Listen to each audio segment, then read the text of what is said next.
Hello.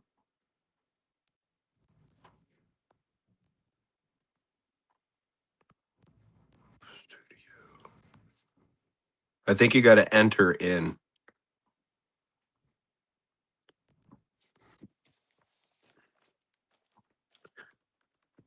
There's something on the screen that says to enter.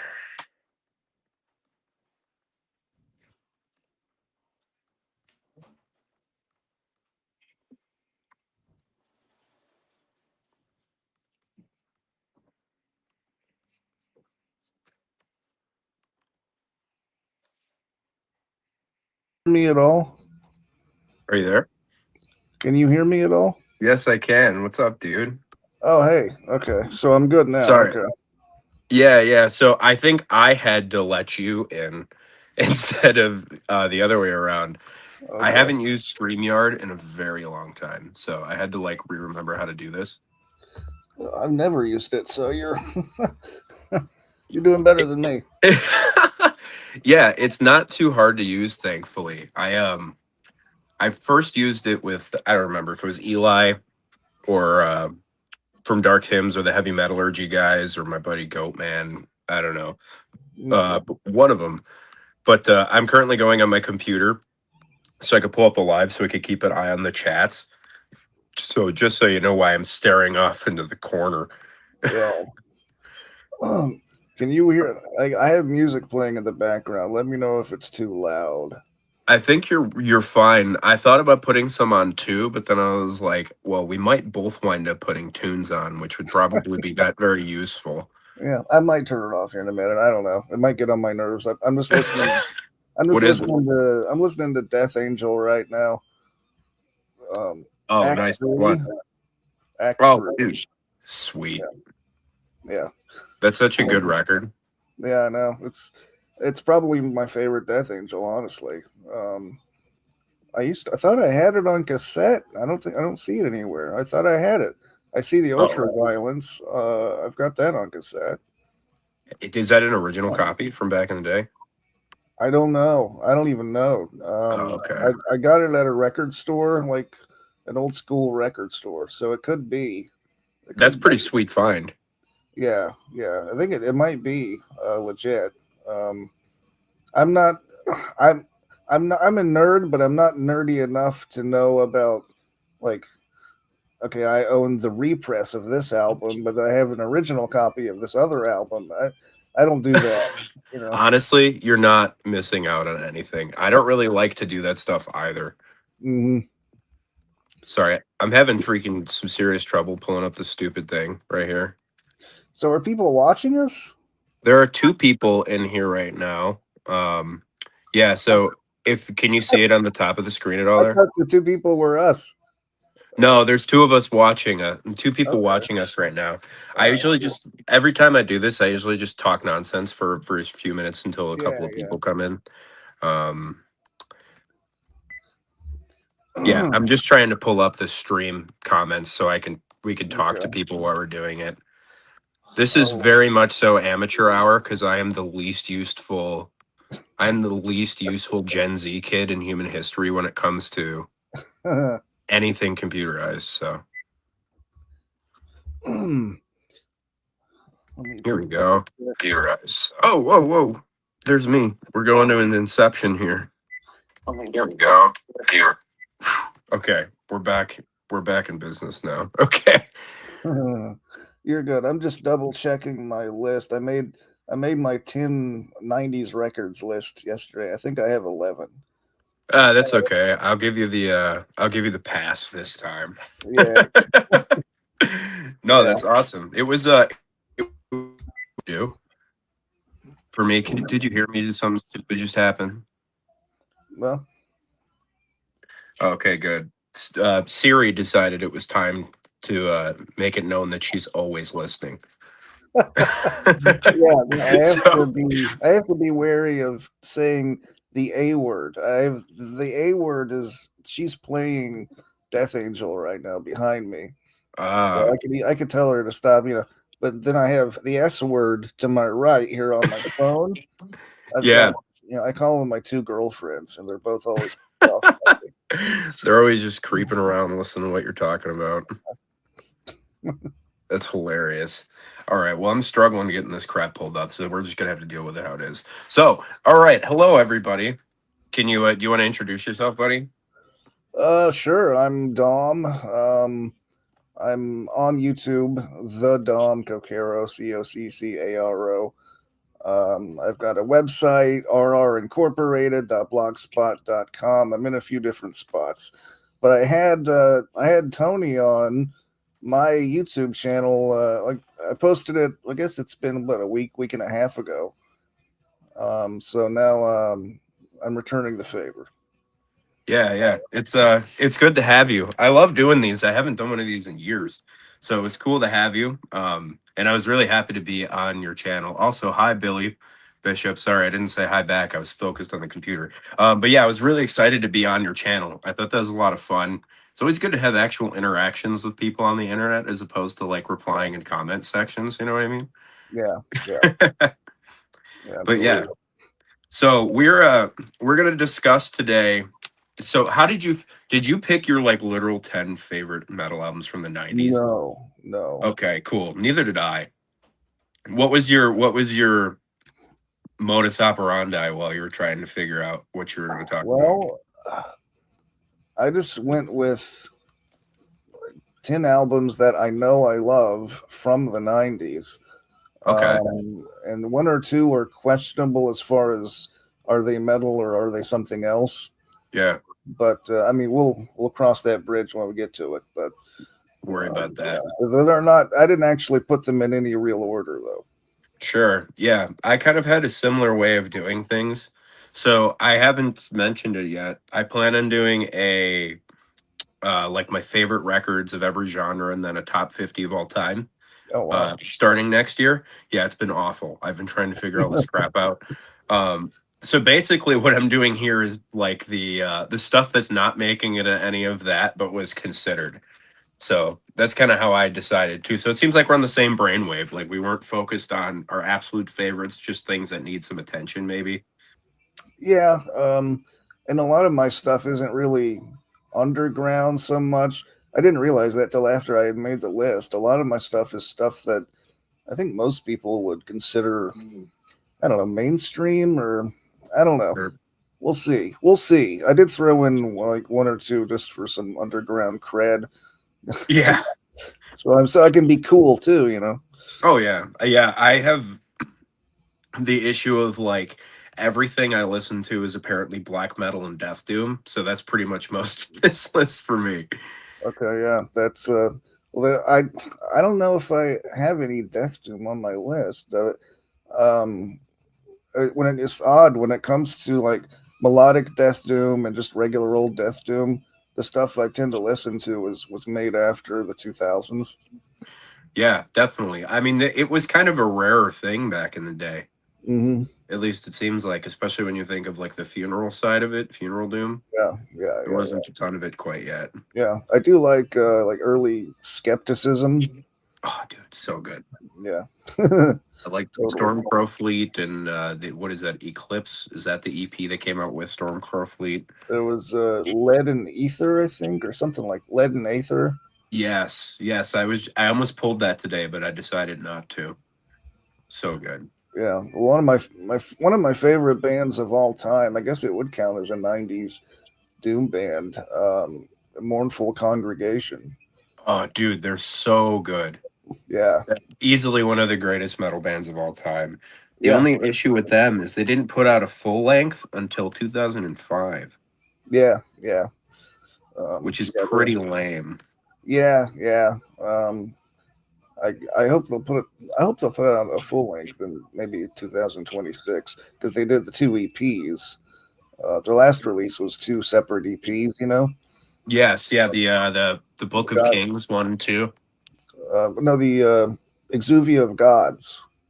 Oh, okay. The Book of Yeah, Kings is that most recent record, isn't it? the Book of Kings is an LP that was a few records ago. I love that album. Um, Yeah, I have it behind me. yeah, they did that, and then the Incubus of Karma, which is my favorite. Oh, dude, so good. The Yeah, band, they're they're just so like suffocating and so pretty at the same time. It's like a Gorgeous. yeah, it's impressive. The first thing I ever heard from them is the Monad of Creation, Hmm. and there's like a 15-minute long classical guitar track in the middle of the album. Yeah, Uh, yeah. it's like when the weeping dawn sheds its mortal coil or something like that. It's Hmm. unreal. Never mind my typing. If you hear me typing, I can look stuff up. Oh, dude, you're all good. I also have my laptop pulled up. That's why I keep kind of looking off to the other Yeah. side. Because yeah, I have the chat pulled up and stuff, and Billy's in there talking, which is cool. Billy's a regular viewer. Um, well, we should probably do what we're here for, huh? We kind of are already, but it's a little more free Yeah, form. yeah. Well, All right. So, are we gonna do like? I guess you do one and I'll do one, and then we until we hit 10. Is that it? yeah, pretty much. I'll have you start though, since you're the guest, and you have one extra poll than me. I do. I'll start with that one actually, because I did do 11 for some reason. This is one that's more. This is like one of the underground picks, and I've only listened to it honestly, like in between 5 and 10 times, but I love it Okay. a lot. And that is Crypt of Kerberos. The album is called World of Myths. Okay. Um, and this was their only LP, I believe. Let me look. I'm going to look them up on the Metal Archives real quick, just to be sure. I'm doing it as we speak. Yeah, yeah. This I've was their never only. heard of this. Yeah, okay. This is their only LP. They had an EP out before this that was a little more raw, a little more straightforward death metal. Yeah. But World of Myths is very, very progressive.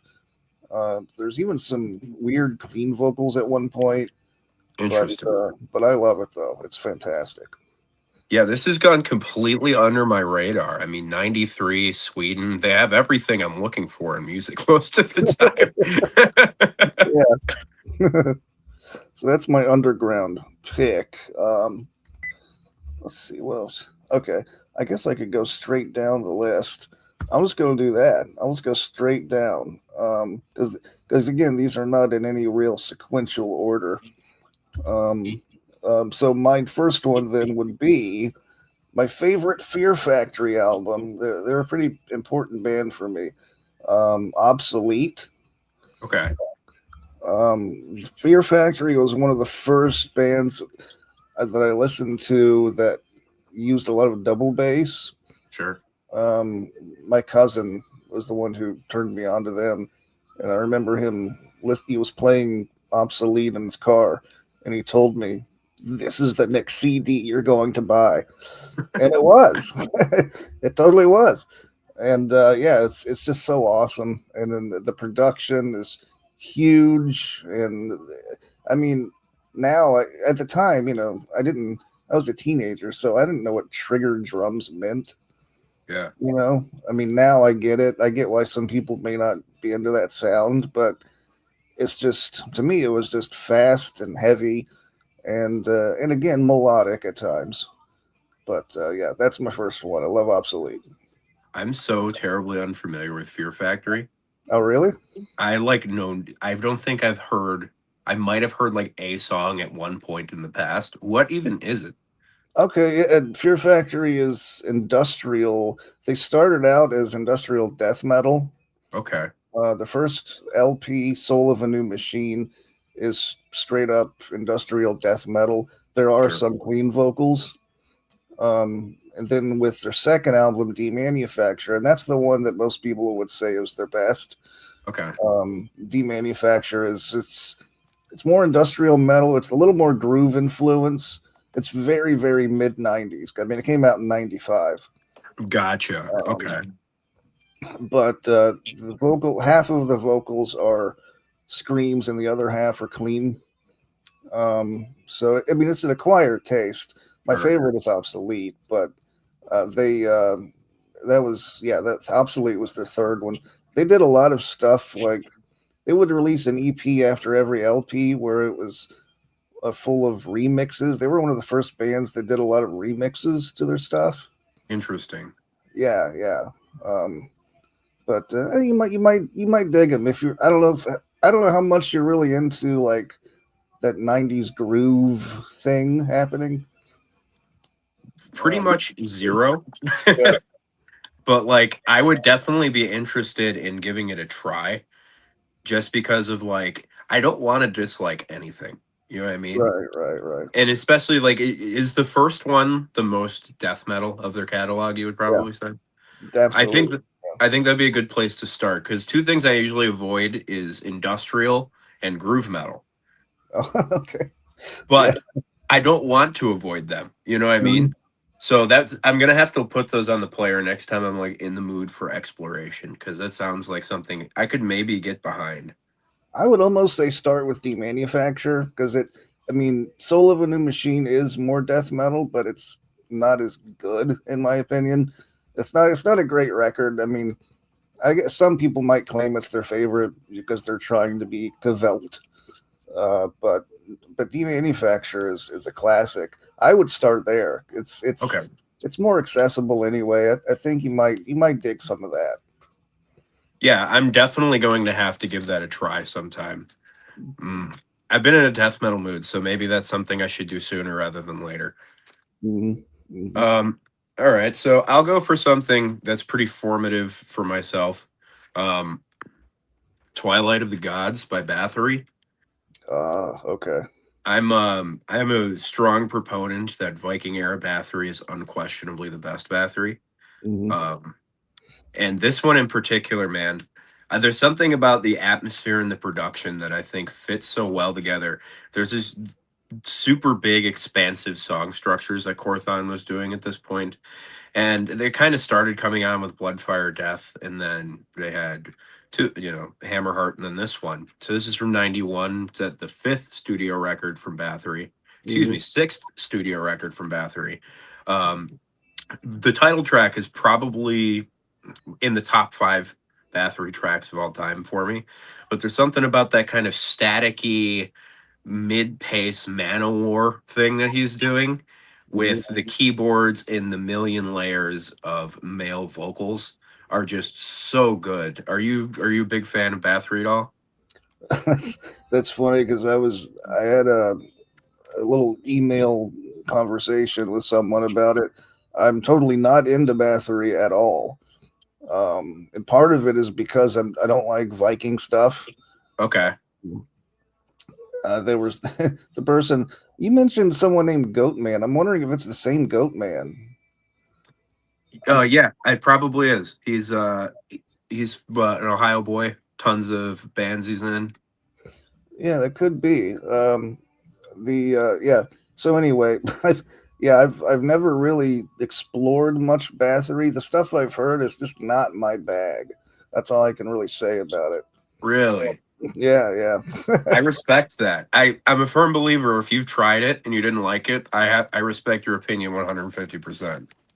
Yeah, there was one song, and then I'm so I don't even know what it was that I did like. I don't remember. I think it was on like Music Choice or something, which is something on cable television. Yeah. Um, yeah, so I don't remember what it was, but yeah, I'm not into. It's my belief a lot of people will wear a Bathory shirt just to claim that they're metal. They're totally underground, but Yeah, for sure. I can't force myself to love it. I No. tried, but Hey, yeah. I respect that entirely. I get it, especially like the first two are just like sloppy messes. I don't even own those. Mm. Um I don't own anything before Bloodfire Death. So I get it. If you don't like Viking stuff, you're definitely not gonna like the literal entire center of the latter half Yeah, of the career, you know? yeah. It's not Bathory's fault. It's really I blame Amon Amarth because I cannot stand Amon Amarth, and but that. So yeah, I would probably like some Bathory. I should check some out. Maybe I should. Yeah, yeah. I mean, yeah, I think it's definitely at least worth a try. Blood on Ice is my favorite record of theirs. That's one of the Um, later ones, right? Yeah, it's from '96. Though Corthon claimed it was written like at the same time as Bloodfire Death. The guy apparently he was a tall tale teller. So I don't know what to think about that. Mm. But yeah, it was Blood on Ice is the seventh or yeah the seventh record. There's no way he wrote that back in the day. Who knows? Okay, I might check that one out then. It's worth a shot. Let me know what you think. You got my email. If you hate it, let me know too. I'm just curious. Yeah, absolutely. Let's see. I guess it's my turn again. Most definitely. Okay. We're still okay. The second one that I've got listed happens to be one of my favorite albums of all time. That's right. And I'm wearing the shirt, but you can't really see it though. Okay. Death Symbolic. Mm. I absolutely. I have a thing with the year 1995. Okay. It's my preferred pop culture year. I just love everything from that era. Okay. I mean that's completely irrelevant, but I just thought I'd mention it. Anyway, dude, Symbolic. I get why some people don't like the proggier Death albums, but I absolutely love. I love Sound of Perseverance as well. Mhm. I'm a huge Chuck Schuldiner fan, and recently do you ever listen to Sirius XM satellite radio? On the rare occasion I'm driving my mom's car for whatever reason. Okay, well their metal channel called Liquid Metal, they have a show called Listener Domination, Okay. where you can send in 3 songs and you send in little audio clips of you introing the songs and they'll play it Oh, on that's cool. yeah. And I just recently did that and they played 3 songs for me Wow. that I requested, and one of them was Zero Tolerance, which is on Symbolic. Yeah. I just love that album, and yeah, I am wearing the shirt right now. I did it all. I bought the album, the shirt, I did the whole thing. As you should with your favorite records, as far as I'm concerned. Yeah. That is such a great record. Trapped in a Corner is on that tune too, on that record too, isn't it? No, Is that Individual Thought Patterns? that's Individual Thought. It's a I'm great getting song, this but mixed. yeah, Yes, that's it is. Individual Thought Patterns. Yeah. Gotcha. Yeah, Symbolic is a great record, man. The title track, the opening riff is such a like an earworm. Oh yeah. I haven't played that album in probably a year or two, and I could just I hear it sonically perfect in my head from Yeah. just how catchy it is. Yeah. Is that your favorite Death record? I mean, it depends on what I've listened to last. Yeah. I mean, it's either that or the Sound of Perseverance. Okay. But you know, I love Human. I love I love all of them. It's they're one of my Death is one of my favorite bands. So, I really don't listen to Scream Bloody Gore that much. Sure. I love Leprosy, but yeah, typically if I'm listening to Death, I'll listen to one of the last 3 or 4 albums. They're just one of the most like memorable bands there is, especially in that latter half. Yeah, he was amazing. Chuck was amazing. I don't know if you watched. There's a show on Hulu right now called Into the Void. No. It's kind of weird. It's a very mainstream thing for it to be on Hulu of all places, but each episode looked at a different metal person, different personality from the metal world, and like they had one. Well, they had one on Wendy O. She's not metal, but Yeah. people who were in that realm, and they had an episode on Chuck Schuldiner.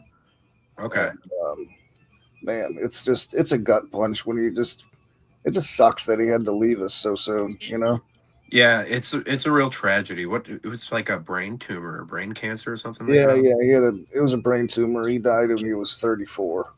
Dude, that's just so tragic. Yeah. Oh, I was Yeah. just listening to the Control Denied record earlier this week.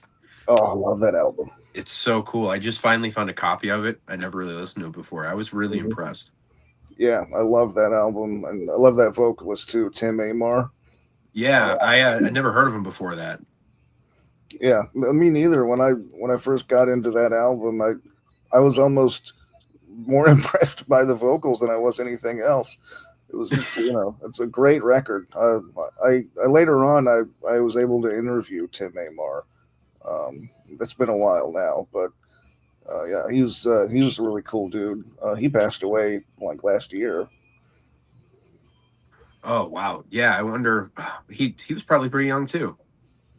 Let's see, how old was he when he? Probably in his 50s when he Yeah, he died. was probably he was in his 50s. That's a bummer, dude. He might be into his other main band that he did after Control Denied. I'm getting off topic here, but That's my favorite thing to do. Don't worry about it at all. you would probably dig the band Pharaoh. Okay. Um, that's what he did. Their first album, I think, came out in 2004. Sure. But it's more traditional. Later on, it got a little proggy, but it's more traditional heavy metal, Okay. and it's just absolutely amazing stuff. Yeah, that sounds like a trip. I should definitely try it. I thought it was yeah, I thought it was something kind of power metal-y from just reading it, but I didn't listen to it at all. Yeah. There's definitely power metal quotient involved, Mm, but it's a part of it. yeah, it's awesome stuff.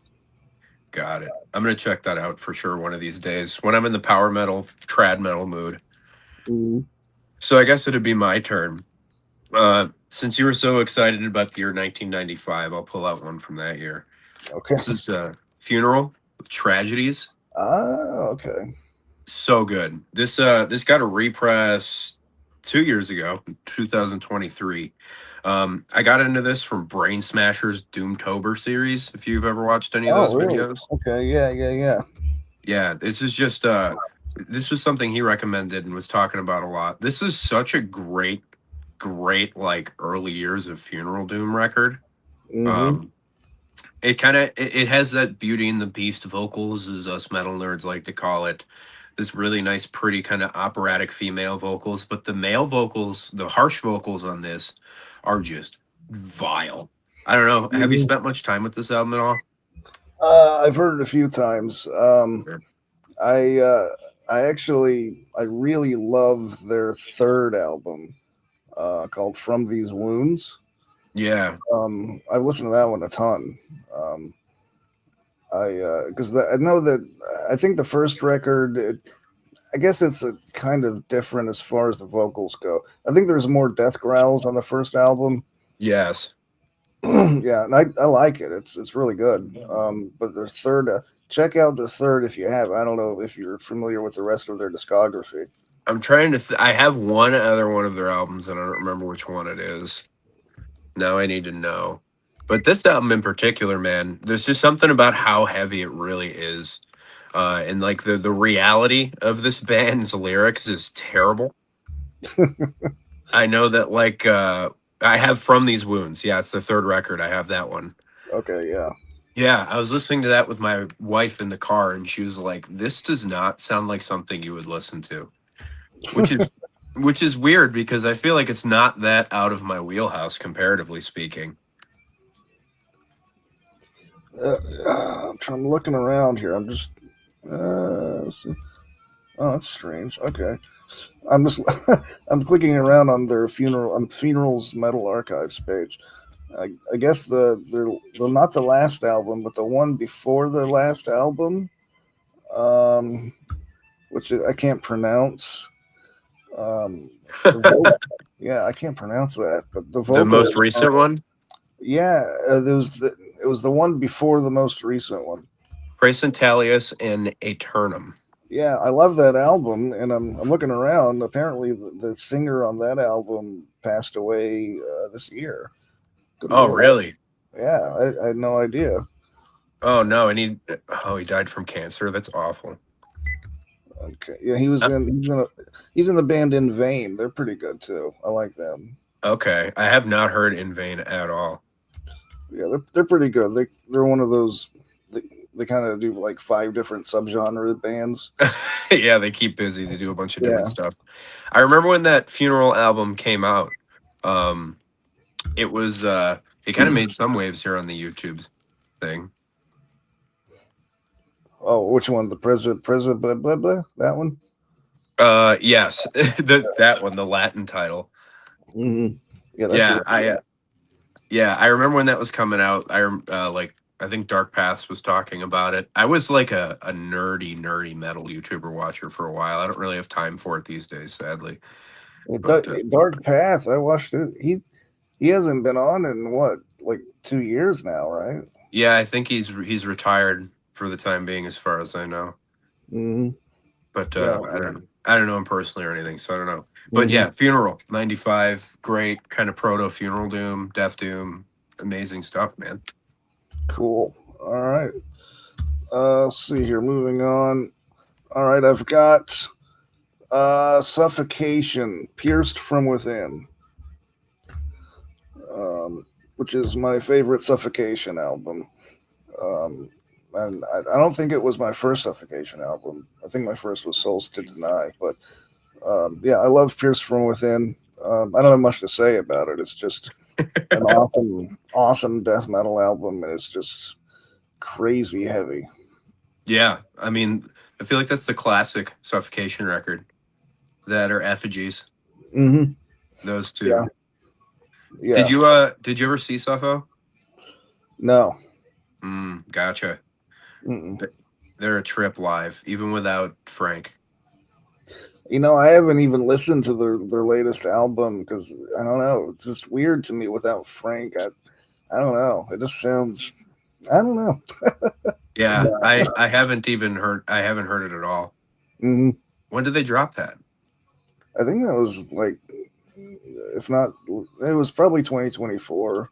Okay, so it's recent. Yeah, yeah. Um, I mean, I'm sure it's decent, but Yeah, most definitely. even the last couple of Suffocation albums with Frank, I wasn't crazy about. Um, but yeah, I love Pierce from Within, definitely. And that was like, I guess you could call that a formative album for me. Like I said, when I listened to that for the first time, I didn't realize music could be that heavy. You know? Oh, dude, it's unreal. That Yeah. record's unreal. Yeah, that they're like I mean, they're the first band to really do the slam riffs, which is Hmm. kind of bred entire genres based off of like three or four riffs throughout the first couple of listens.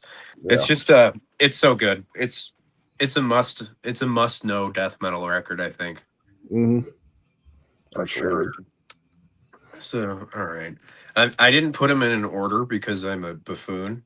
I was thinking like, oh, I'll just kind of riff off of them, and I'm sitting here just kind of looking at what I have here, trying to figure out what to show. I'll show something. Here we go. Black Sabbath's album Tear. Oh, okay. All right. Yeah, these ones just got a recent reissue. These Tony Martin records. I don't know what the issue was for a while. I know that there was a lot of legality nonsense that kept people from reissuing this, which is lame. But I'm a big fan of Tony Martin's era of all of this Black Sabbath stuff. This one in particular is my favorite, and I know we are just talking about it, but it basically it feels like they were listening to that Bathory album, the Bathory era of the Oh, Viking stuff. It's got a bit of a like an epic metal quality to it. I feel like it's the most epic of all of the Sabbath records. Tony Martin is a vocalist that I don't think fit this band super well, but he himself was an amazing vocalist. Um, yeah, and I feel like he just gets ignored for no good reason. I can't get over the epic quality of this one and just how good it really came out for such a weird thing. It sounds like Sabbath was listening to the bands that they influenced and then getting influenced from them. yeah.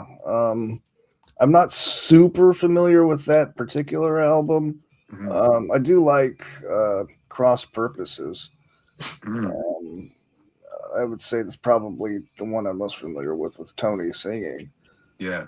Um, I actually, when it comes to Black Sabbath, my favorite album is Heaven and Hell. Oh, you're a Dio guy, huh? Yeah, absolutely, absolutely, and I love all three of the Dio albums. Well, four, I guess, if you count Heaven and Hell. Yeah. Dehumanizer's super heavy too. Yeah, Dehumanizer is fantastic. Yeah, it really is. What did that came out right after Born Again? Is that when that one dropped? Born Again was the early '80s. Let's see. Dehumanizer came out in '92. I want to say. 92. Wow. Yeah. Born Again was '83. Um, Was it but that yeah, early? yeah.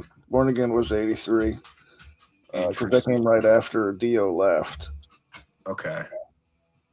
And Wow. I So love there's Mob there Rules was some. too. I love Mob Rules, but yeah, Heaven and Hell is my peak Sabbath for me. I mean, Yeah. I still love. Don't get me wrong. I love the Ozzy stuff. Obviously, I Oh, feel for like sure. that.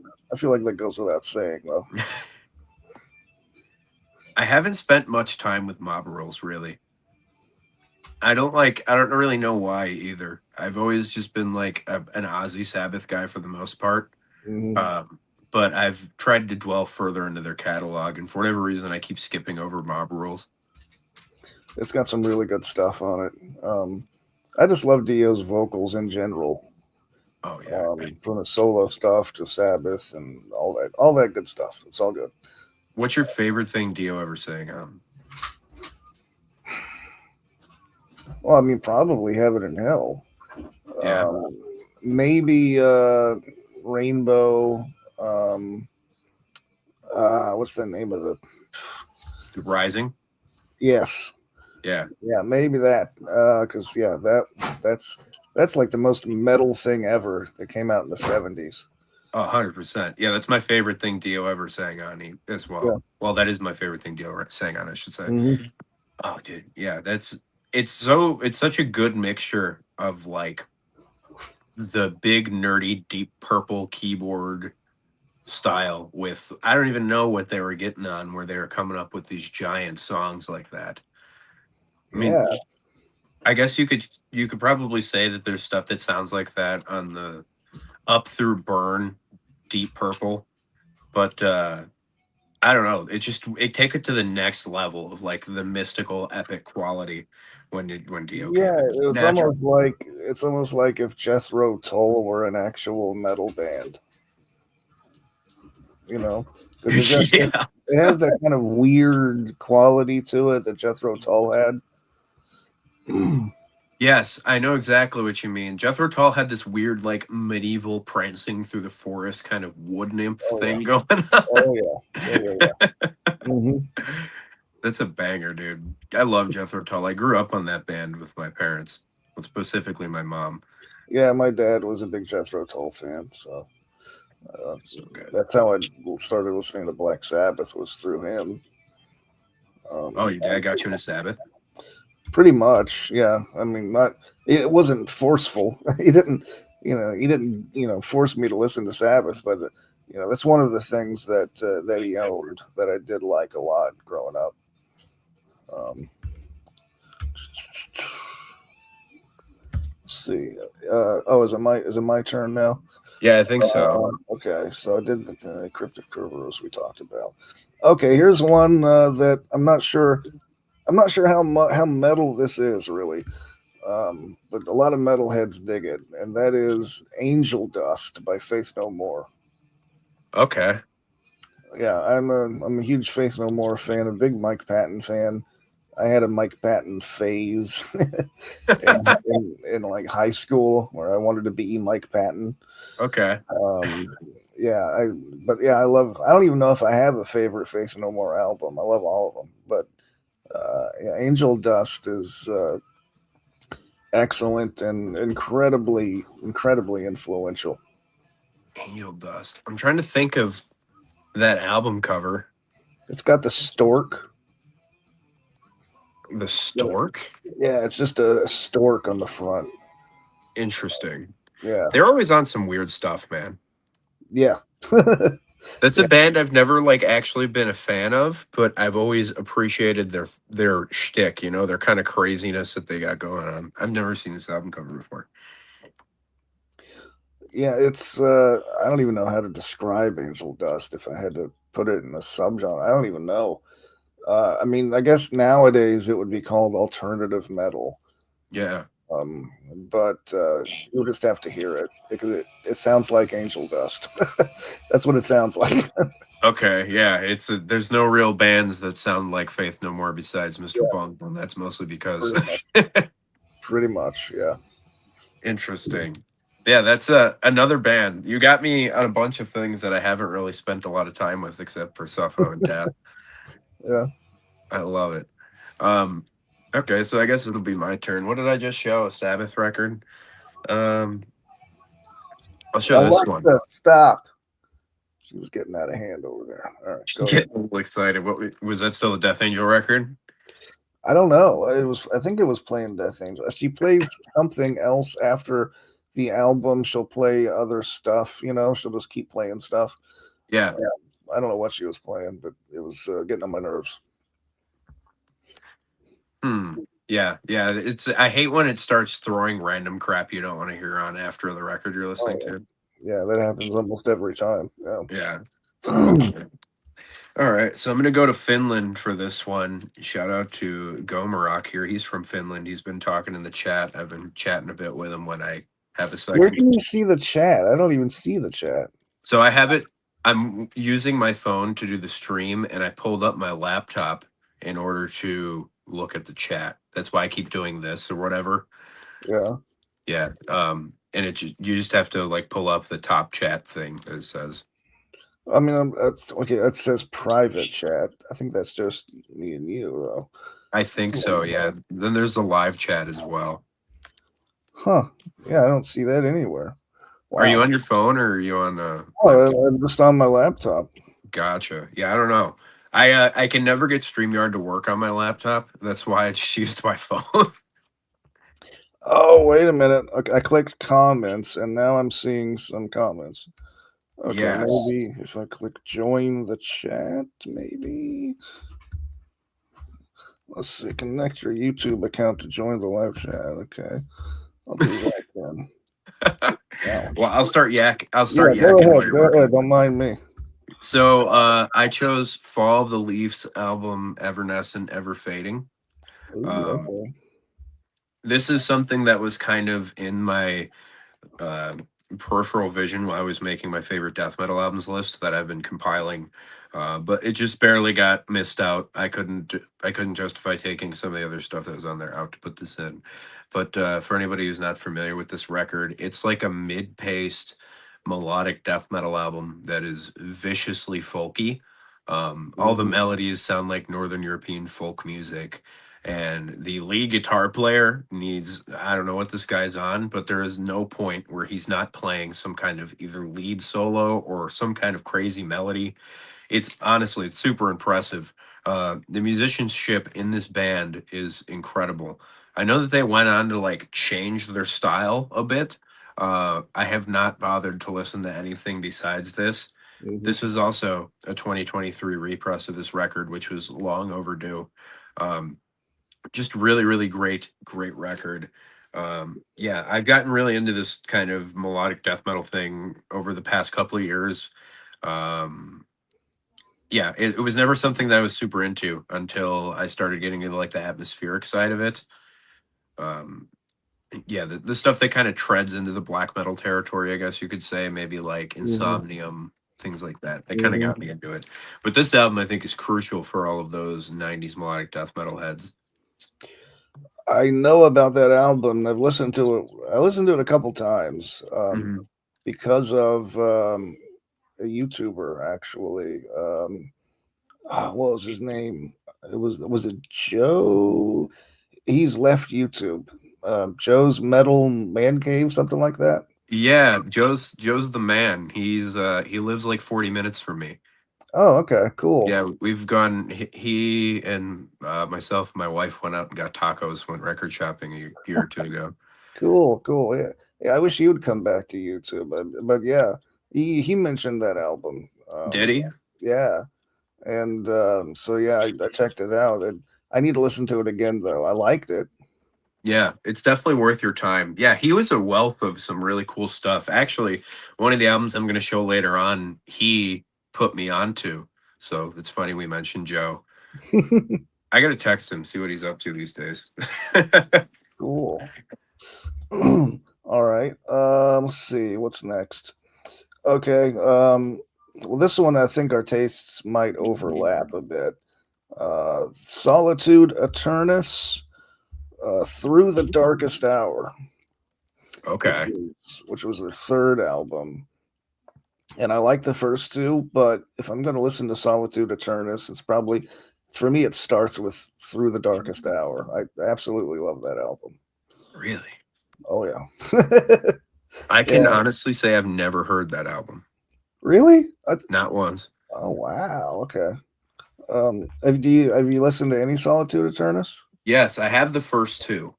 Okay. I have only ever really heard those ones. And I can't think of what the album cover for that other album looks like or anything. I love it. I really love everything. I mean, the first two are good. Don't get me wrong. Um, but yeah, Through the Darkest Hour, it's a little less epicy. Yeah. It's more straightforward doom metal. And I love the album after that too, called Downfall, which it gets hated on a bit. Some people say it's too alternative, but whatever. I dig it. It's cool to me. And then there were two more after that, and yeah, I like those too. But Through the Darkest Hour is my favorite. Let's see, Haunting the Obscure. That's a great song, man. Yeah, all of the stuff on this album is good. You're going to laugh at me because I just said that I've never heard this before. I haven't. Nice. I must have like heard it the one time and then shelved it and not thought about it since for some reason or the other. Yeah. This is one of the plagues of having this many freaking CDs. I Dude, can't believe that. dude, that's happened to me with movies. It doesn't happen with CDs with me because I don't have that many. But Yeah. yeah, that happens. I ended up with I have like two or three versions. I have two or three copies of The Crow on VHS, and I have no idea why. Just no clue. I mean, a great movie, but I don't know why I own it that many times. You I don't think I know that movie. How many movies do you own? never seen The Crow? No. Oh man. Okay, so I need to. I don't actually have a count. I mean, the rough estimation would be in at least a couple thousand. Dude, that's insane. Well, I mean, your music collection is insane.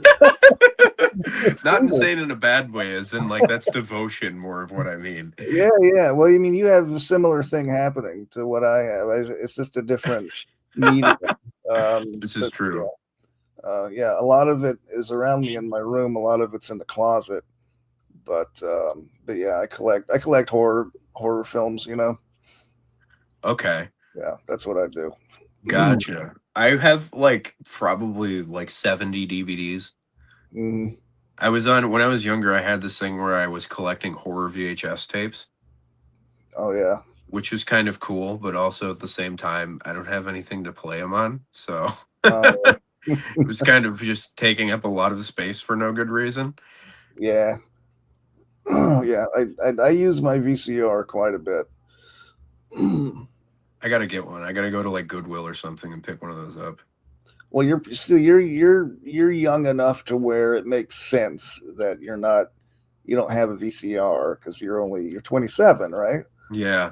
Yeah. See, yeah. With me though, I'm ancient, so I'm trying to pull back and relive the 90s. I was not old enough in the 90s to care about much. I Hmm. was the last things, the early movies in my life were on VHS, but like I was watching like Scooby Doo and like Land Before Time on Right. VHS. It Right. was not like it wasn't Sasquatch or whatever, the Scream movies or whatever. Hmm. Whose turn is it? I don't even know. Oh, it's your turn. Yes, it is. Yeah. All right. Since actually I just talked about did I just talk about death metal? I'll talk about the one uh for Joe. This is something Joe's Metal Man Cave put me on to here was Ecstatic Fear with the album A Somber Dance. Um like we were just talking about, got this off of one of Joe's Death Doom videos that he put out. He was doing a thing about 90s like goth doom. I think it was something, whatever it was. And I basically like wrote down all of them and started searching for stuff. Hmm. And this is my favorite thing out of there. For a while, this is one of the most expensive CDs I owned, which is not me trying to like be impressive. It's more of just I have no self control kind of deal. Um, but if for anybody who hasn't heard this, it is the most melodramatic Death Doom record you've ever heard in your life. It's super over the top with the clean classical guitars and like the strings and keyboards with a great female vocalist. She is so good. She has such a pretty voice. And then again, Beauty and the Beast vocals, the harsh vocals on this are really nasty. They're kind of like a mid-range death growl that kind of touches on the black metal side of vocals. Um, and it lends really well to the really expansive goth doom, goth death doom kind of thing that they have going on here. It's really atmospheric, it's really somber. This style for me is usually like the thing that I'm always wanting to listen to when the leaves are just falling. Um, I think it fits really well with the atmosphere. And that's mostly what I look for in music is something that's going to be the soundtrack to my life for a while or whatever. Hmm. Um, yeah, and this one I think fits really well. This is another one I was thinking about when I was making my death metal albums list, but again, got beat out. I don't know it well enough to call it above, 25 other albums or whatever. But yeah, a really great, a Somber Dance second record from 1999, so they just barely made the cut. I'm trying to look it up. I can't find it on Metal Archives. What's the band's name again? Ecstatic Fear, ESTATICFEAR. EST Ecstatic. Okay, that's why I had ecstatic. Okay. Okay. I've never heard this album before. I seem to remember Joe talking about this, but I don't. Oh, that's why somber is spelled weird. Okay. Yeah, they're doing, I don't know. Where are they from? Does it say it? Austria. Austria. You see, I don't have Austrian albums. I like Abigor. They're from Austria. Yeah, that's one of the guys from Summoning, isn't it? Or was? I don't Yeah, know. yeah. I dig a lot of Abigor stuff. Hmm. Okay, yeah, I'll have to check this out. It's definitely a somber mood killer. So if you're not in the mood for something like that, put it off Mhm. for a bit. It's a pretty depressive record. Well, that's cool with me. I dig depressing stuff. Yeah, I'm a big fan too. That's most of what I listen to. It's the healthy channel out. Yeah, absolutely. That's why I don't listen to happy music because I want to try to hold on to the happiness I've got. Yeah. I don't think my family doesn't understand that. They don't get why I would listen to stuff like this. But I definitely get that, especially when there's people that are like quote unquote music fans, mostly like hits listeners, people that only like songs that they could sing to and songs that they know. yeah, I don't know. I have trouble calling that a music fan because you're more of just like I don't know. Never consumer. mind. Yeah, Consumer. it's musical consumerism. Yeah, that's a Yeah, much better way of putting it than me rambling about nothing. right. Um, my next one apparently is Mental Vortex by Coroner. Oh, nice. Yeah, I this is a band that I've really gotten into in the past year, and I do love their latest album. It's going to be on my year-end list whenever I decide to do it. I'm still waiting. I'm going to wait a couple more weeks. I like to wait till the actual end of the year to do a year-end list. But anyway, yeah, Coroner rules. It's probably my favorite Coroner album. And yeah, that's all I can say, man. Coroner's great. They really are. They're a very one of a kind band. Mm-hmm. I mean, there's bands that have like really tried to harp on their style, like Vector or whatever. But like, have you ever thought of them as like maybe a touch of death metal in a way? A little bit, yeah, absolutely. I've kind of like mentally classified them with Sadis, even though Sadis is definitely heavier band. hmm Uh, but it's maybe it's just that crazy tech thing that they got going on that has me doing that in my head. Yeah, I mean, I guess the closest point of reference for them would probably be Voivod. Yeah, Um, but I might prefer Coroner between those two. And you know, they had, if you look at the original the Coroner discography, excluding the most recent one, if you look at their albums, they had a similar trajectory to a band like Carcass, to where you know they had the more extreme stuff, and then in the mid '90s they released something that most people did not care for, yeah. Grin in this case. It was a groovy record, wasn't it? Yeah, yeah, yeah. It's I've only listened to it once. It was not not something I'm going to revisit terribly often. Yeah, I heard nothing good about that record. Yeah, it's rough. No, Mental Vortex was the last great thing, except for the new one. Have you heard the new Coroner? I heard a snippet of it watching a banger TV video. It is actually really, really good. Really. Really good. Yeah. Oh, man. I'm gonna have to put it on because I hmm love all the corner stuff that I've heard, and it's just a band that I don't spend nearly as much time with as they probably deserve.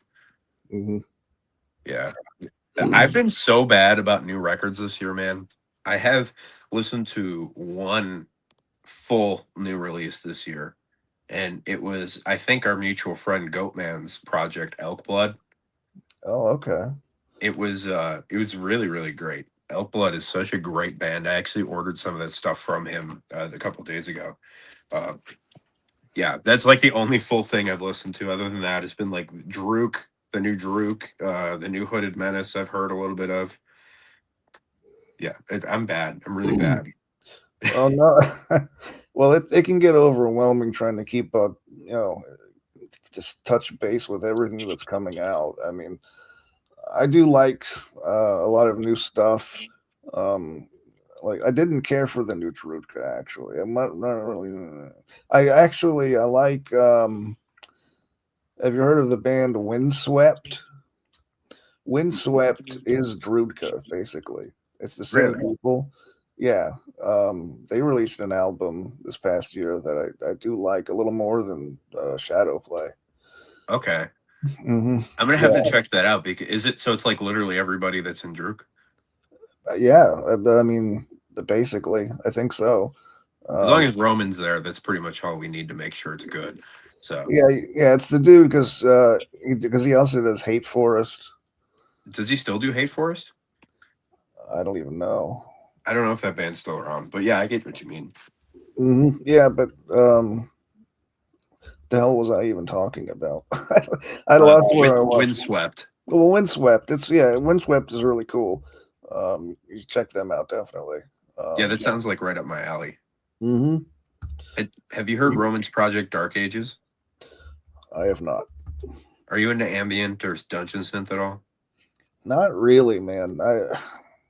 Not really. That's something I should try to. I should explore it. I want to. It's just I don't know.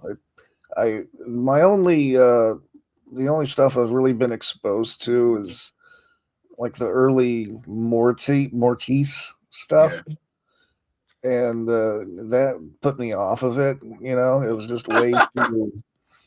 It was way too Dungeons and Dragons. You know, Yeah, yeah. but see now I'm that was years ago. Now I'm kind of more into that kind of stuff, so I don't. I Sure. might like it. Yeah. It's I mean, it's mostly just the aesthetics and like the music is depending on which style of dungeon synth or ambient it is. Mhm. It's a some of it fits really well with that kind of D&D, you know. I always got into it like playing Skyrim because I never played D&D.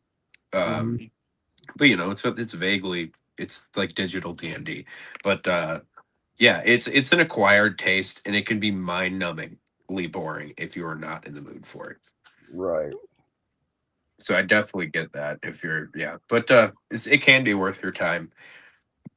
Did you just go or did I go? I don't even know. You Dude. went. You talked about Coroner.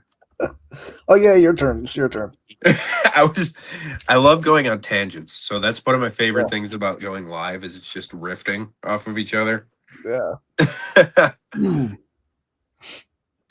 So this next one is a band that was always kind of in my peripheral vision as well. And I didn't check out until a couple of years ago. But this is A Winter Sunset by Imperium. I found out about this band from seeing them being recommended as like bands similar to Agalloch. Mhm. I don't really see it too much, maybe a little bit, but this is a really weird record. The acquired taste meter is very high. The vocals in particular, I feel like are really polarizing because they're kind of, I don't want to call it sophomoric because I feel like that sounds condescending, but it sounds as if he's still working on finding his clean voice, right? The singer. And Mhm. it's got this weird goth rock quality to it, which I think fits really well. But it's mixed with this kind of staticky, mid-paced black doom with folk elements. It's really pretty. It kind of sounds like if you mixed Ulver with like a gothic doom band, which is as far as I'm concerned, that sounds awesome. Um, and that's kind of what's so good about it. I feel like if the vocals were a little bit better, this band would have made bigger waves, and this would be considered like a classic in the more atmospheric, kind of dorky black metal side of things. Because it's vaguely black metal. The harsh vocals are there, but I feel like most of what people remember are the clean vocals. Maybe that's because they're a little laughable at points, but that can't hold you back. I mean, think about how many metal bands we listen to and how unexciting the vocals can be. At Yeah. least it's one of a kind in that way, and it's a really great record. It's well put together. And yeah, it's just a good kind of atmospheric journey. And the folk thing, dude, the folk thing gets me going because I'm in a folk band, so it's just super exciting for me. Mhm. Spell the band's name. Empyrium. Eryum. Yeah, Ium. IUM. RIUM. Rium. Okay. Okay, I screwed it up. It's EMPY or EMPEY? EMPY. Ah, RIUM. that's why. Okay. Yeah. There we go. I found it. Okay. All right. Yeah, I wasn't familiar with this at all. I'll have to check this out. It's definitely kind of goes under the radar for a lot of people. I feel like it does not get nearly as much love as it could, but I mean, it is from '96, so it's definitely pretty one of a kind for its era. Hmm. Yeah, I would probably like it if you're comparing it to Over. Then yeah, I'd probably dig that. Yeah, it's like Ulver mixed with a goth doom band. Sweet. Yeah. Okay. Um, let's see. Okay. Another pretty well known album, I think. Yeah, the rest of mine are all nothing. There's nothing underground here, but In Flames, the Jester Race. Nice. Yeah, it's definitely my favorite In Flames album. It's not the last thing that I like from them, but it comes close. Like I can go up to Colony, but yeah, Jester Race is my favorite melodic death metal album of all time. I absolutely love it. You know, I can't argue with that. That's really not a bad pull for your favorite Melodeath record. Yeah, it doesn't even the production. It doesn't really sound like other bands. The guitars have the leads have almost like a rain quality to them. Like they sound like rain. I don't know how else to put it. Heck yeah. But yeah, it's like Artifacts of the Black Rain is just insane. I love that guitar solo. That's one of my favorite guitar solos of all time. I'm a big solo guy. I'm kind of a nerd when it comes to guitar solos. Gotcha. Yeah, so if an album does have guitar solos, then there's a chance I might dig it, even if I don't like anything else. I might dig your album just because there are solos. But yeah, I love the Jester Race. Are you an Ingve guy? No, oh, that's ironic. No, I don't really. I haven't really listened to much virtuoso instrumental stuff. Sure. Um, yeah, I've heard like a random song here and there from them. Gotcha. I feel like I mean, since you like solos, his Mhm. first couple of records are basically like AOR power metal records with just Yeah, the shreddiest guitar. yeah, I probably would like it for some. I don't know why. Just for some reason, I've never listened to those kinds of albums. Like there are a few others that were made like in the '80s that were just guitar albums. Yeah. But yeah, I probably would like them. That it's a weird subset of people, you know. I feel like that's metal for classical musicians is how I've always kind of Hmm. classified it. It's like jazz where you play music for other people who play that kind of music. That's what I Yeah. always think of with virtuoso kind of metal. Hmm. We're getting to recommend Human Brisket, what up? He's telling us general surgery necrology has great solos. Okay, I'll have to check that out. That's a band I haven't really listened to much of because of the. I don't really like any of the Carcass clone bands. You know, Yeah. there's like way too many, in my opinion. Way too many bands that just want to be Carcass. There is a ton of bands that really want to be Carcass. And like I'm one of those weirdos who doesn't love Carcass. Hmm. Um any I of don't either. I don't either. them. But if I do listen to Carcass, it's usually necroticism or symphonies. Hmm. Uh but yeah, I don't think I've ever heard General Surgery, Human Brisket, which is I feel like a disservice because I've heard a lot of really good things, especially, you know, the dog's always talking about them on his channel. Oh Or at yeah, least he's talked about them a million times. I think they're Swedish, aren't they? I have no idea. I think that they are. I love having the metal Could be. archives on quick access here. Yeah, they should be Swedish. They should be. I If they're feel like not, there's a subset of. Yeah, they're from Stockholm. okay, yeah. Man, these are some busy boys in these bands. Sweden has this like incestuous scene of everybody's in everybody else's bands. Yeah, yeah. Um, I'm not into like grindcore either, so like the early Carcass stuff just isn't for me. I do like Heartwork. Artwork, huh?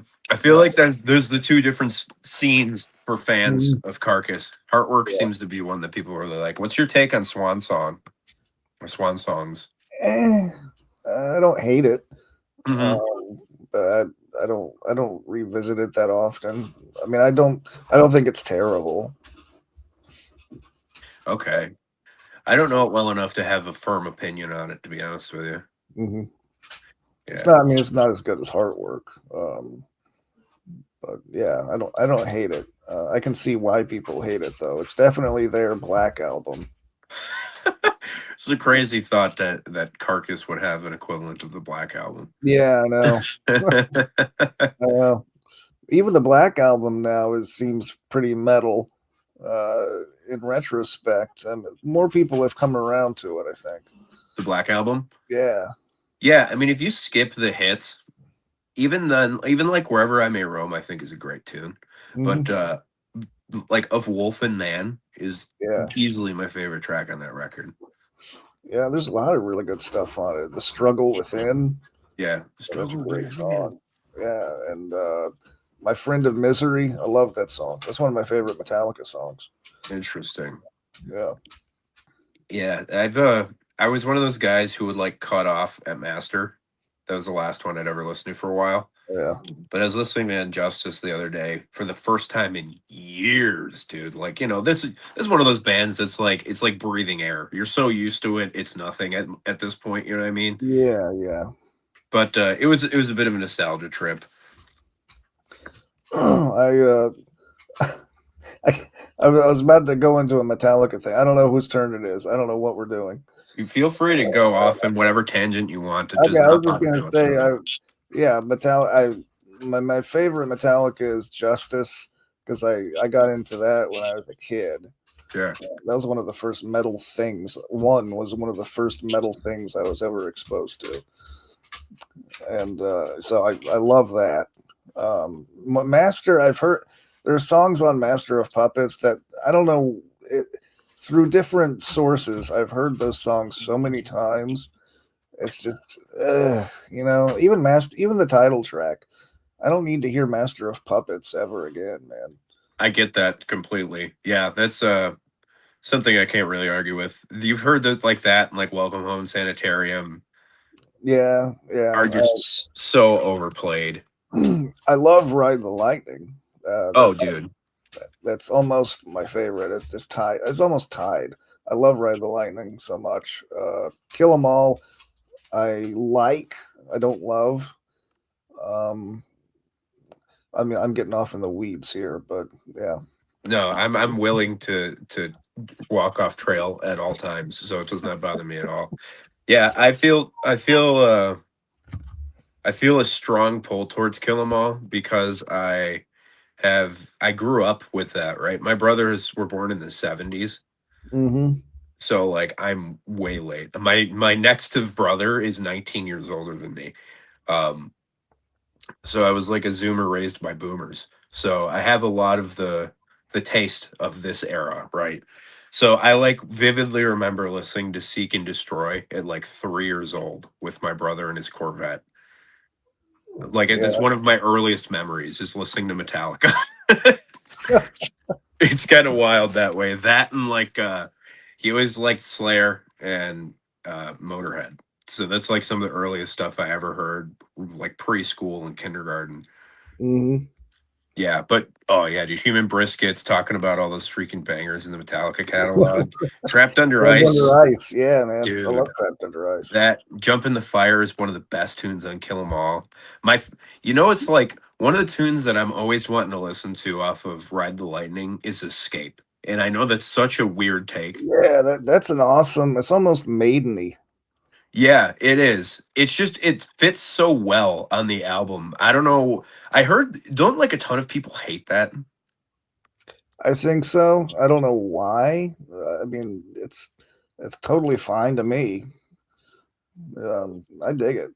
Yeah, it's like a really nice melodic mid-paced thrash song. Yeah, Like I don't know what's to hate about it. And Human yeah, Brisket's hitting us with the Motorhead now. Can't beat it, dude. One of the most classic bands in history. dude. I have an idea that I'm kind of workshopping right now. I'm gonna do a video bands that I should love or bands that everyone loves that I don't. Is Motorhead And one of them? Motorhead, well, Bathory's one of them Yeah. we talked about, and yeah, Motorhead. I I just don't care at all about Motorhead. I get why they're important. Yes, Yeah. I, they're one of the first, really, in my opinion. Motorhead are the first thrash band. I mean, if Oh, you dude. want, you know, The double kicks in the intro to Overkill, 1979. Nothing was heavier at that age. yeah, yeah, I totally get that. I respect it. I haven't heard much Motorhead that I like, basically. Interesting. Yeah, I know. I'm weird. No, no, I respect it. I have a weird issue with a lot of bands myself, so I can't say much. And yeah, that's one of those bands that like I don't know. I feel like they're a transgenerational band that so many people of all age groups love them that just they're so big, people are bound to not care, right? Yeah, yeah. Have you heard Tank's album Fifth Hounds of Hades? No, Tank is just a band I have not just really explored much. I know of Tank, but no. Gotcha. I was gonna say, if you like not getting what everybody likes about Motorhead, I feel like that Tank album will give you a good taste of like I Yeah, kind of get this dirtbag Trans Am kind of denim jacket speed metal stuff going on. yeah, yeah. All right. I don't know. Just food for thought because it's a great record and definitely worth your time. Human Brisket says Thin Lizzy reminds me of the album Overkill. Interesting. Why? Thin Lizzy's another. But see, with me, like all of my favorite stuff, I don't go much further back than the late '80s. That's about as far back as I go. Really? Yeah, yeah. Which is odd because growing up, I listened to a lot of what my dad listened to, and he's all about classic rock in the '70s. Yeah. But me personally, I can listen to stuff from the late '80s, but like when it comes to thrash, just pure thrash, my favorite stuff is from the early '90s and late '80s. But stuff like Arise, Yeah. that's one of my favorite thrash albums.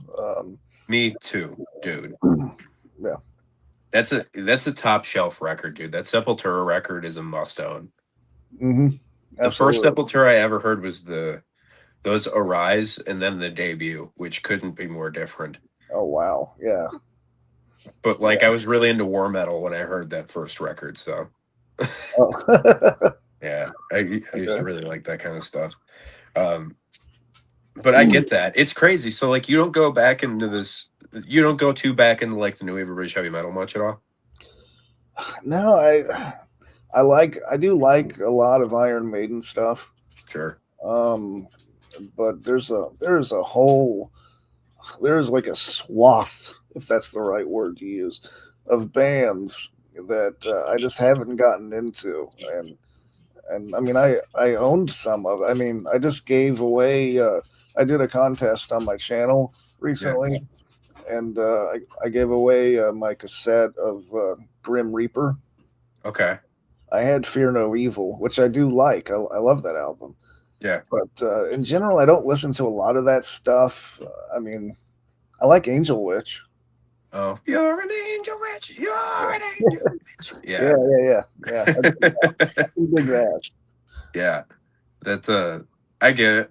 It took me a long time to care about any of that. Hmm. You know, I always felt like that was like older guy metal, just being Yeah. the age that I am, you know. That's kind of the Hmm. attitude you take at that age group. But the older I get, the more I love it. I've just been like head over. I've been going like neck deep into the new wave of British heavy metal Hmm. as of lately. Do you ever watch um Alan from Heavy Metallurgy's channel, Let's Talk Metal? I might have seen one or two. I know of Heavy Metallurgy, Gotcha. but no, I haven't seen a lot of the stuff. Gotcha. Yeah, he does a lot of. He's a big new wave British heavy metal guy, and he Yeah. nerds out hard, and it's so sick. I wish I knew that kind of stuff. Yeah, no, one of my friends on Facebook is always talking about the most obscure, uh, like I guess, yeah, new wave stuff, like new wave of British heavy metal stuff that no one has ever heard of. No one. I refuse to Yeah, believe that anyone has heard of these bands, but yeah. dude, that's what I'm always thinking too. It's like how did this two song single from 1980 become a $1,500 record? Who wanted it this much? Like, Dude, yeah, I don't know, man. Disc, I'll go into Discogs every once in a while, but I try not to because it's almost depressing. The prices that you see, yeah. it's ridiculous. Dude, it's insane. I was looking for a vinyl copy of the debut Burzum record yesterday, Yeah. and I was just laughing at the prices for the Death Like Silence pressings. Dude, $2,400 for the first Oh press my CD. god. A CD. Someone will pay it. Yeah, I Someone saw will it. pay it. Somebody's paid $1,500 for that CD. Yeah. Ugh. Yeah. It stresses me out just thinking about it, to be honest with Yeah, I you. know. I can relate. Yeah. There's stuff that I Like want that I'll that's probably. half of a used car. Yeah, yeah, yeah. There's stuff I'll never own that that hasn't been like. I don't know if you're into the band Intestine Ballism I've heard of them, out but I of haven't really listened Japan. to. Yeah, their stuff is hundreds of dollars for. They only released 3 albums, Okay, but it's all hundreds of dollars, all of it. And it's so, obnoxious. yeah, I'll never be able to get any of that stuff until it's repressed somehow. See, I don't know why they wouldn't repress the stuff. If there's that big of a market for it, they're obviously going to sell product. Yeah, I don't know. There is a demand for it. Intestinalism is a band that has gotten more popular in the last 3 to 5 years because of YouTubers. Yeah, I know why it's always talking about them. Yeah, yeah, yeah. And awesome band. Really good melodic death metal. I'll have to check that out because it's been more of a style that I've been more interested in lately. So Mhm. we should Uh, probably do something here, huh? yeah, actually, give me just 1 second here. You're good.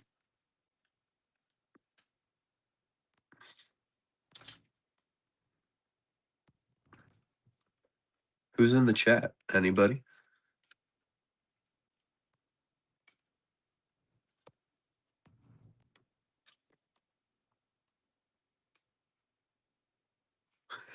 All right. I don't know what to do in the dead space. I'm always so like awkward. You know, I play live with my band on stage. My wife, who plays the mandolin in my band, is always yelling at me for like not talking to people. I have no idea what to say. She's not really yelling at me. She's like, say something. I shouldn't say it that way. Yeah, I'm always just like, I have no idea what to say to these people. What do you say to strangers when you're in front of them? It's a wild thing. I have no idea. No clue what to do about it. That's how I feel right now. So if anybody wants to talk in the chat, feel free. Sorry, I was just completely attacked by my dog. I have That is no idea what you're perfectly okay. talking about. That's okay. I was just talking about how I have no idea what to say in Dead Space. Oh yeah, I had to have my mom let my dog out of my room because she was wanting out, and I think she decided to jump on me. Well, she had to make a guest appearance. My cat was on Yeah, my chair earlier, so. yeah. Okay, yeah. Let me see. My next one was Pantera, Okay. the Great Southern Trendkill. Oh, for sure. Yeah. And I love Pantera. It's cool to not like Pantera these days, but I dig it. That album in particular, I think it's got some of their best stuff. It's got the best heavy stuff and their best mellow stuff, like the song "Floods." It's incredible guitar solo, great Yeah. solo all over the place on that album. Yeah. I feel like the big reason people don't like Pantera is the fan base, right? Right, and the J Dog thing, yeah. Exactly, which I kind of get because it's a little goofy. Mhm. Um, but I do love some Pantera, man. The Suicide Note Part 2, which is like basically a grindcore song, Yeah, is yeah, so good on this record. yeah. I always like the song Drag the Waters as well. Sandblasted Skin is a banger. This is definitely probably their most heavy record, right? At least I I think. would say so. I think it's their most extreme album. Um, and Phil Anselmo is he was always into black metal and stuff. And so I think that kind of vibe crept into that album in particular with the vocals. Uh, but yeah, I love that one. That's a good one. Yeah, it's a record worth listening to, especially like it. I feel like they're a bridge between the mainstream and maybe like I don't know Crowbar, Mastodon, stuff like that. Mastodon's pretty mainstream, but you get what I mean. Like that sludge metal is a good entry point from the Pantera as well as the thrashy elements. It Or is, yeah, and I'm a huge Crowbar fan too. I like a lot of that NOLA stuff. yeah, Like that Acid Bath. I'm a big fan of Acid Bath. they're headlining at Maryland Death or excuse me Milwaukee Metal Fest this year. Yeah, I'm I hoping know they come up with a new album. I'm hoping that's the next logical step for Acid Bath is new material, but we'll see. they haven't released anything since how long? 96. Was that when the Kite String Pops? No, Pagan Terrorism Tactics. Okay. I don't know their catalog very well. I've only ever heard when the Kite String It's Pops. just those two albums. There was the Okay. Kite String and then Pagan Terrorism Tactics. And yeah, then they broke up in like '97.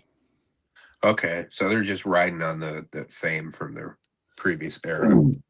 Well, I mean, they just now got back together. Their bassist died, and that's why they broke Oh, up initially. I didn't know that. Yeah, yeah. Huh. So who knows what's going to happen from here? But yeah, I'm a big Acid Bath fan. I've never gotten really into the sludge thing. I don't know why. I'm picky with Sludge. I love Crowbar, but some of the others, I think I love Crowbar just because it's more melodic, it's catchier, you know. Yeah, Um, I mean, some of like stuff like I Hate God, it takes me a bit. I have to be in the right mood to listen to it. sure, sure. Yeah, the closest I ever really get is like early Mastodon or like Yob. Yeah, Yeah, I was always more of a stoner guy, the stoner doom guy, yeah, which that's I one. That's one subgenre that I'm definitely not into. I don't think you have to be a stoner necessarily, but yeah. I think the fact that I'm not a stoner, I think that didn't help when it came to the music. I mean, could you imagine listening to Dope Smoker just on any time? Yeah, yeah, yeah. I saw them play that live, the whole album, Really? all three riffs of it. Wow. Yeah, I would never want any part of that now, but at the time I loved it. Yeah. Yeah, The I only got like I got oh, go really ahead. into metal through that avenue was the stoner doom stuff. Yeah, it does work as a kind of gateway. Um, I do like the band Windhand. Yeah, I like their stuff. they're Uh, really cool. yeah, but for the most part, I don't really listen to stoner. Mm. Yeah, Windhand has got that like the kind of ethereal keyboard laden doom thing going on that I think is really interesting. Yeah. And like I generally am picky with female vocalists. Um and she's got a really cool way of using the breathy airiness of her Mhm. voice that kind of lends really well to the verbed out kind of doom. Yeah, she sounds husky. Yeah. Yeah, she's got good power to her voice. Right, right. Yeah. I appreciate that. Well, I guess we'll keep on that doom train for a sec, but not that kind. This is Decomposed with Hope Finally Dies. Okay. Uh really random obscure English death metal album from 93. So this is one of those random one-off albums with a really stupid logo. It like literally looks like a regular just like a font you'd find in Google Docs. Yeah. Um, but this is a really good emotive death doom record. It's not really funerally in any ways. It doesn't have all of those big clean parts and stuff like that. But it's got a really great way of introducing that, you know, that distinctly English character of death metal, of like the chunky riffs and the really heavy cymbal usage that you'll hear in like Bolt Thrower and Benediction and bands like that, Hmm. and mixing it in with a heavy laden mess of doom. And the vocalist has got almost this like Bastille quality, and I don't mean Bastille as in war metal. I mean it as in like he sounds like a wild animal. Like Sounds like a beast. yes, exactly. Like he sounds like if a bear was on the vocals. Right. And I think it fits really well with that kind of melancholy that Death Doom generally tends to have. Um, Hmm. but it's not like the greatest, most original thing in the world. Even though 93, I mean, that's pretty early for something to be this slow. Because, like, Hmm. what do we have before this? The first couple, Winter. yeah, Winter, the first couple Autopsy records, Asphyx's first two, I think. Yeah, yeah, Uh, but you could definitely tell that these guys were getting the demos from Finland, you know, your Ripikolus and your Pertinences and things like that. And yeah. that definitely had to have been an influence on this. So definitely something worth owning, definitely something worth checking out. Decomposed Hope Finally Dies is a must have, especially since it recently has been getting reissued on Candlelight within the past 10 years. Okay, I'll have to check that out. I'm not too familiar with it. I tried to go for some relatively obscure stuff, but I also just I'm wanted to glad kept you grabbing did Death because Doom. I did. I didn't. My next my next pick is Slayer. Uh, Yeah, it's Slayer of the Seasons, which is probably my favorite Slayer, Seasons in the Abyss. Really? Yeah, yeah. It's either that or Hell Awaits. Okay. Hell Awaits, in my opinion, is basically my take is that it's like the first Cannibal Corpse album that Cannibal Corpse didn't write. Because if you listen to the song "Kill Again," kill again, that's totally that's Cannibal Corpse all the way. I can hear George singing that. Oh, dude, 100%. That definitely sounds like something that they would have loved to like cover. I'm surprised they didn't cover it, to be honest with you. Yeah, Over No Remorse, I feel like that would have fit way better. yeah. But yeah, I love Seasons in the Abyss. I just listened to it yesterday. It's got the vibe that I dig. Early '90s thrash. That's Yeah. really all I'm looking for there is vibe. But yeah, This album I feel like has more traces of their early days than South of Heaven did. yes. Like when you like tunes like Born of Fire, and things like that. And Spirit in Mhm. Black maybe a little bit kind of calls back to that old era Hollow Point. But yeah, this is I didn't like this album for a while. Really? I haven't listened to Slayer in years, which is wild. But yeah, my band my old band, I have no idea if I've ever talked to you about my band before. We were in high school, we were in a guitar club, right? So we had like a guitar club show that we put on in the high school cafeteria because I went to a school in the boonies. So we had a stage in the cafeteria for all of that kind of stuff. Um, and we were a metal band playing our high school guitar club show, and we played Dead Skin Mask Oh wow. as a bunch of like 16-year-old dirtbags. it was it was a trip. And one of our guitar players learned like the exact Jeff Hanneman solos. It was pretty impressive, to be honest with you, for a 16-year-old. Cool. Yeah, it was a trip. That's like my one of my most memorable things about this album in particular. I don't have too many memories. I mean, I got into Slayer late. I'm pretty late when it comes to Slayer. Um, I need to do it. I think I might do a Slayer ranking video though. That might be interesting. You've done two of the big four already, right? Yeah, yeah. I might as well do the. I think I haven't really. I don't think I've listened to enough of the Anthrax. I'd have to really revisit some of the Anthrax stuff to do all the big four. Uh, Mm. but yeah, I should do. I think I will do Slayer at some point. I'm so glad that Anthrax broke up after Piece of Time and never did anything again after that. It was such a good thing for them to do. So Uh, glad they did that. let's see. Is it my turn? No, it's your turn. Yeah, yeah. I got more yakking to do here. I have no clue how to say this. It is the second album from Campfire. Oh, Norwegian. Yeah, Norwegian is about as foreign a tongue as I could possibly think of. So it's awesome. This record in particular has like a lushness to it that I think is seldom captured by some of these Norwegian black metal bands. What year did this one happen? 99. So this barely made the cut as well. These guys are really late to the party, I feel like, for this style. They're mhm, only two records deep by 99, and nobody in the band was dead. So they have minimal excuse compared to Mayhem and stuff. yeah. Uh, but this band has that kind of like in between area of being really melodic, but also really fast. Where I feel like they were an influence on the style of choice for me, atmospheric black metal. But Mhm. they definitely seem to have flown under the radar in the greater black metal world for one reason or the other. And I don't really know what would keep people from liking this album because it's if you like early Enslaved, this is just as if not better than some of the early Enslaved catalog. Mhm. And it's just a really well put together Norwegian black metal album. Choice melodicism, the production's great, the just the atmosphere is perfect. That's mostly what I'm looking for. That's why I like black metal so much. I mean, probably could have been deduced from the general taste, but you know. Yeah, Campfire. Great All right, record. cool.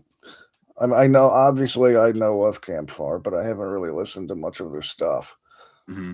Um, I'm going to now, though. I definitely will. I think that's their best one. That one and the debut, which I also have no idea how to pronounce. Right. Absolutely worth your time. Mellum Skogletti Assur. Yeah, Yeah, yeah. something like Yes, it's close enough. Sorry, my Siri decided to turn on again. that. I just got an iPhone 17 and it's got extra buttons on the sides, so it keeps doing things on its own, and it's very annoying. Are they up to 17 now? I don't even know what I have. I don't. I just have a phone. I have no idea, no clue what it is. You're not missing much. I only got it because we got a free upgrade. Oh I yeah. share a plan with my mom, so we could do the family plan. Hmm. And we were gonna leave because they were giving us a hard time. But then they were like, "No, no, no! Here's 3 free iPhones." So okay, Yeah. Yeah. saved me $4,000 on phones. So Well, my last one here. Um, again, it's not very metal. Why did I put this on here? I don't know. It's not very metal, but it's one of my favorite '90s albums. Um, we're really going to another, switching from Campfire to Rollins Band. like Henry Rollins. Henry Rollins. Rollins Band. The album is Wait Okay. from 1994. This was the hit. They had one, I guess you'd call it a hit, with the song Liar. I am a liar. That's on this album. Um, but I mean, I don't know what you would call them.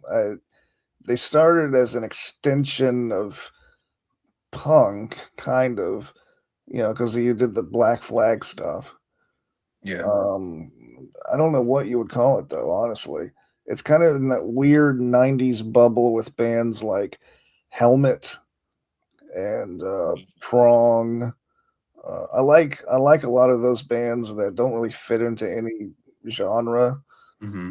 Um, I guess you could call it alternative metal. I don't know, but I love Wait, and I love the first four Rollins Band albums are really really good. Um, it's kind of like the first four Danzig albums, Mm. or I don't know if you're into Danzig at all.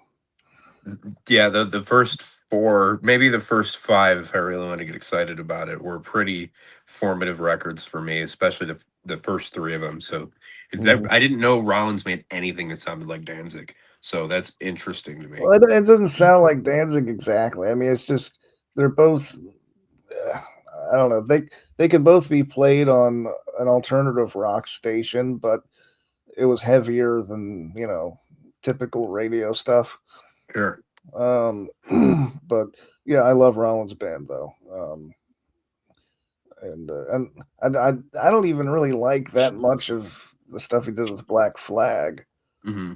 Um, I would only compare them like to Danzig because of Glenn had his start in the punk scene, and then he did the solo thing, kind of like Henry Rollins did. Sure. But yeah, so that's my last one. I have never heard a note of the Rollins band or Helmet, and I don't think I've heard anything from Prong either. Oh wow, Helmet is all the early Helmet is incredible. It's very Interesting. '90s, very '90s. Okay. Yeah.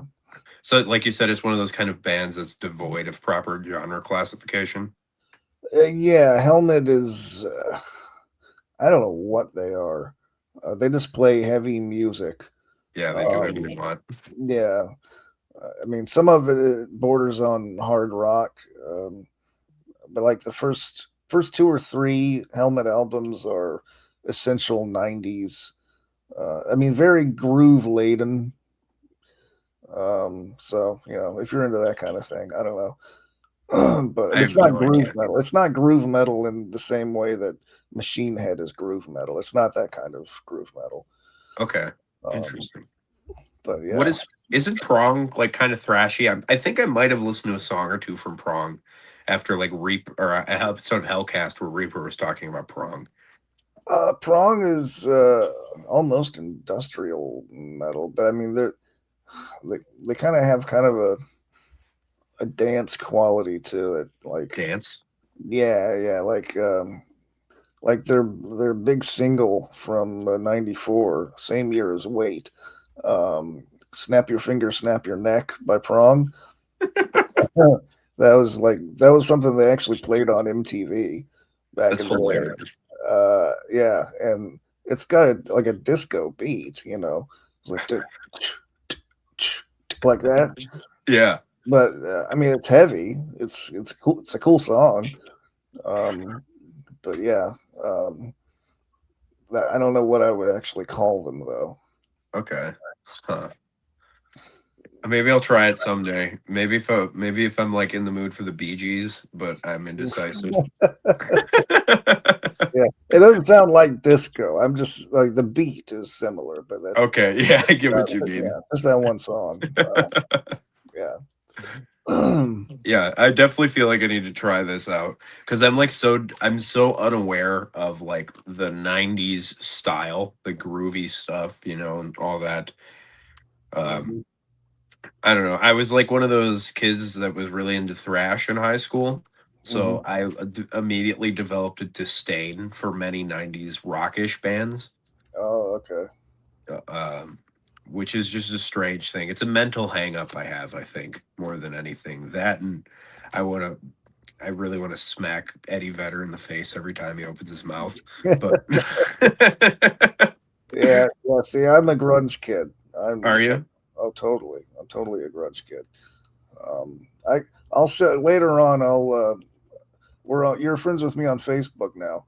I Yes. can I'll share some stuff with you on Facebook. Please do because I don't want to dislike anything.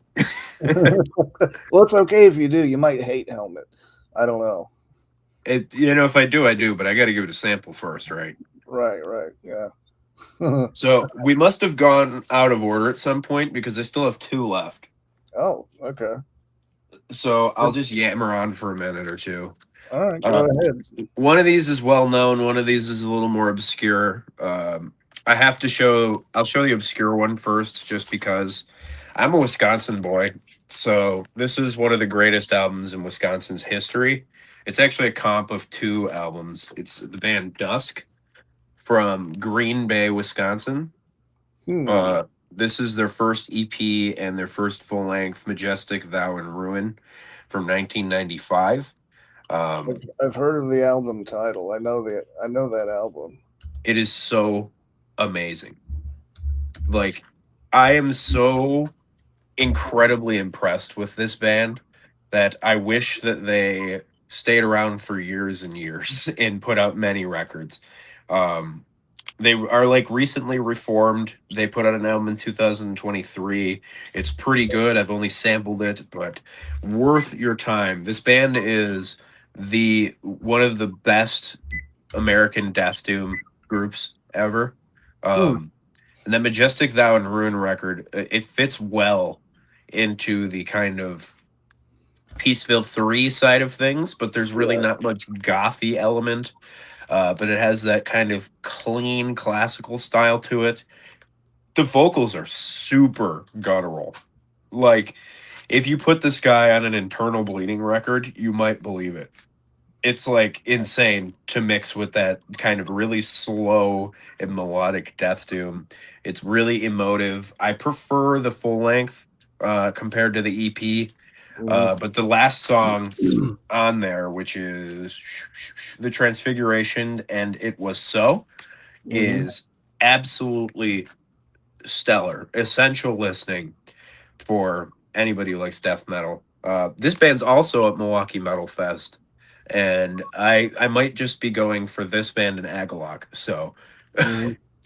gonna be really great if I do actually go. But Majestic Thou and Ruin in particular is the one to be listening to. I'm definitely going to check that out later. Of all of the stuff that we've talked about, that's probably the one I'll check out first. I was just gonna say, if you check out one thing out of everything, that's probably the thing that you check Yeah, yeah, I because will. it's honestly, it's it's one of those like baffling kind of records where you're just like, I don't know how music can be this awesome.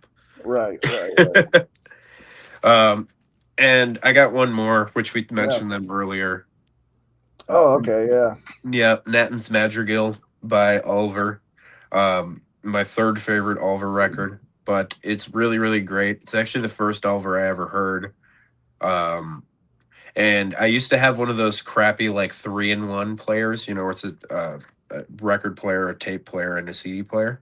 Hmm. And I put this on there, and I was like, man, my system must be going out because of the production. Well, apparently it was just the production. This is awful. This production on this record is terrible, Yeah, but yeah. it's not unlistenable because I do have the ear for it. Um, but I feel like this would be huge if they remastered this in a way that's like noticeably different, because I'm sure that this is a repress, which I'm sure is remastered. Hmm. But it's it's lacking in that sphere. But it's one of the coolest album covers in Norwegian black metal history, I Oh, think. absolutely. Yeah, It's yeah, yeah. really, really great. This one actually came with a poster, of which I don't care enough to pull out. It's this. Um, yeah, I don't know what your take is on this record or Ulver's catalog in general, but Nathan's Madrigal. I'm not crazy about that particular album because of the production. It's just a Yeah. little too raw for me. Yeah. But I love, love, love Bergtat Hmm. and Kveld's Singer, Yes. the one that's all mellow. Yes. I love that album. It's gorgeous. Um, and yeah, Bergtat is incredible. The only thing that sounded like that from like because that was '95.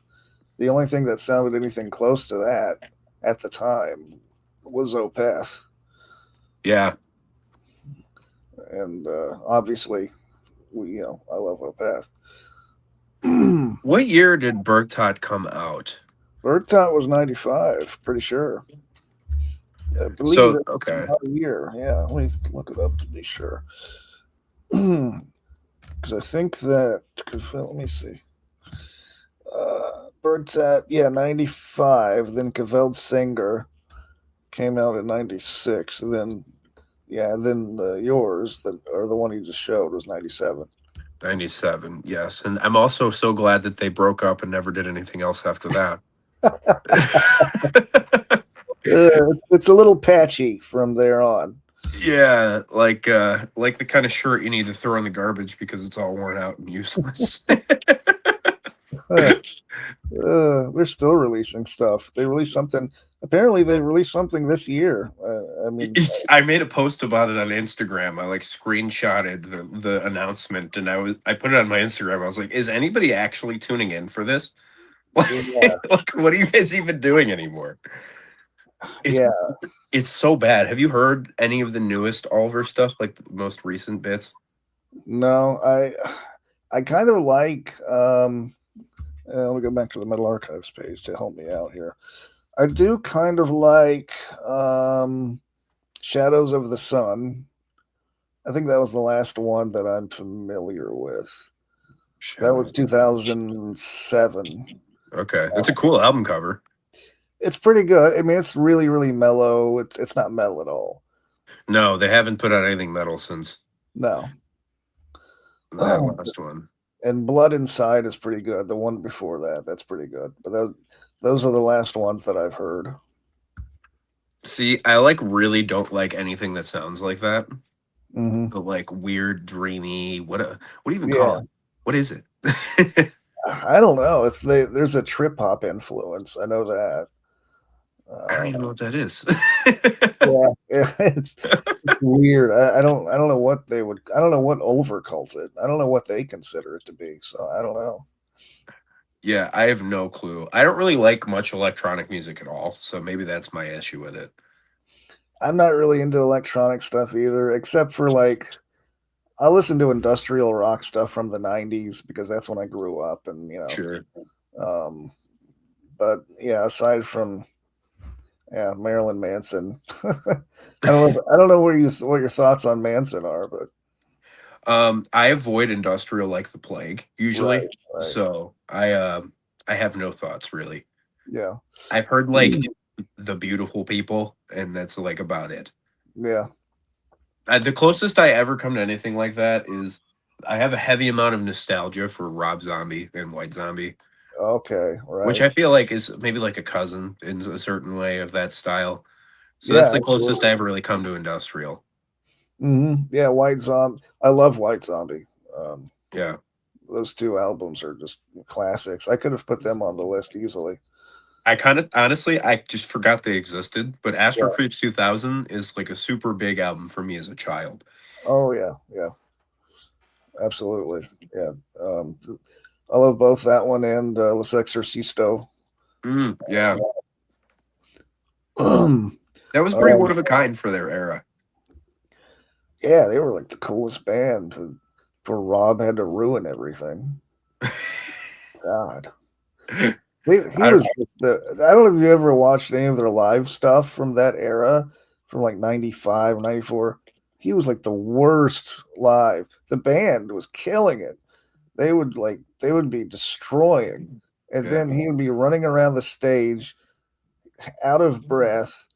He's about to pass out halfway through a song, and the band is destroying behind him. It's just, man, I think they could have done. I often wonder what they could have done with a real action, like an actual singer, Yeah. like an actual vocalist, because Rob was not a vocalist. I don't know what he was, but he's not a vocalist or a singer, that's for sure.